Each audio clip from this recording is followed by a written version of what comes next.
So I heard you want to see a dead body. On June 12, 2021, Leon Edwards will take on Nate Diaz in what I think is one of the biggest mismatches of the year. While I think Edwards will likely get a dominant knockout, I think it's still important to talk about how he will do it. So let's get into it.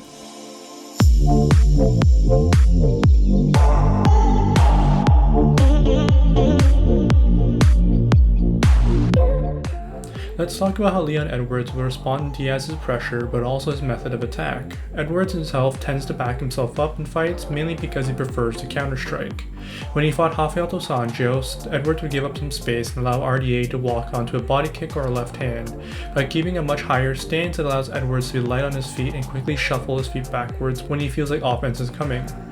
He also gives himself more opportunities to throw the body kick, low kick, and the head kick by being lighter on his feet. And being light on his feet also allows him to land his pullback counter. This is similar to Conor McGregor's counter left hand, however Edwards prefers to do this at a much larger and safer range, which requires precise footwork, albeit with less opportunities to land.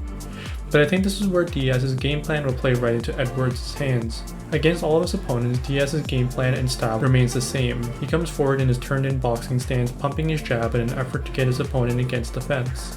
What Diaz excels at is swarming his opponent against the cage and pummeling their head and body. Eventually his opponents will either succumb to the body punching or exhaust themselves trying to keep Diaz off of them. And that's really the whole game plan for Diaz. He isn't particularly nuanced, and in his recent performances he seems to be unable to keep up the pace that he sets for himself. His stand-up performances against McGregor and Pettis were mostly due to him having a better style matchup, and the part where I think he had the most success against them will also be his downfall against Edwards.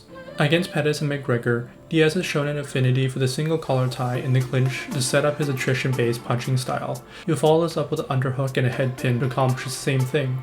But against Edwards, I think this might be the worst place for Diaz, and that's because Edwards himself is one of the best clinch fighters in the division.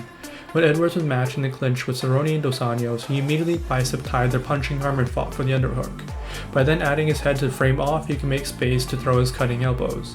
In contrast, against a smarter clinch fighter in Masvidal, Diaz's initial clinch attempt was shut down in the same fashion. By denying Diaz's head pin, Masvidal only had to focus on grabbing Diaz's wrist and turn that into an elbow. It worked wonders, and McGregor had roughly the same idea. So against Leon Edwards, a fighter that relies on his clinch to escape pressure, I don't see how Diaz is going to get any work done when Edwards would likely excel in the clinch. I haven't touched on the other parts of Edwards' game, and I don't think I need to, as I think this is one of the worst style matchups for Diaz. Kamaru Usman struggled to heave Edwards to the ground, and I don't expect a far worse wrestler than Diaz to do the same. I've said this time and time again, but I don't think Edwards will get a title shot.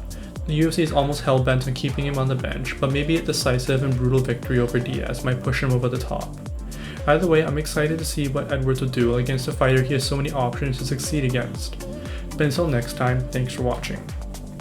If you like our content, please give us a like, comment, or subscribe. You can help us out by subscribing to our Patreon, and starting at $3 a month, you can get exclusive access to great content.